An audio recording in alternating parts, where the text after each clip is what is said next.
నమస్తే. ఈరోజు మనం చూపించే వీడియోలో ఇది ఓల్డ్ బిల్డింగ్ అయితే దీనిపైన ఏం చేసామంటే లోపలికెళ్ళి ప్యాచ్ వర్క్ అంటే ఊడిపోయింది, స్టీల్ అంతా ఊడిపోతే దీనికి మనము మీదకెళ్ళి చిప్పింగ్ వేయించిన తర్వాత వాటర్ ప్రూఫ్ చేసిన తర్వాత ఏం చేసామంటే ఈ స్టీల్ వల్లించి దీనిపైన మళ్ళీ మేము లెవెల్ ఫ్లోరింగ్ చేపించడం జరిగింది.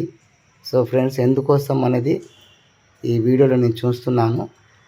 ఇది 1 ఫీటుకు నుండి ఇట్లా అల్లించి దీన్ని మంచిగా కట్టియడం జరిగింది. కట్టించిన తర్వాత దీనికి మనము చూస్తున్నారు కదా, ఒక ప్లానింగ్తోని వర్క్ చేస్తున్నాము. ఇది ఫ్యూచర్లో మనకు ఫ్లోరింగ్ అనేది పలుగుడు రాకుండా మనకు ప్రొటెక్షన్లో ఉంటుంది. సో దానికోసం మనం ఇలా చేయడం జరిగింది.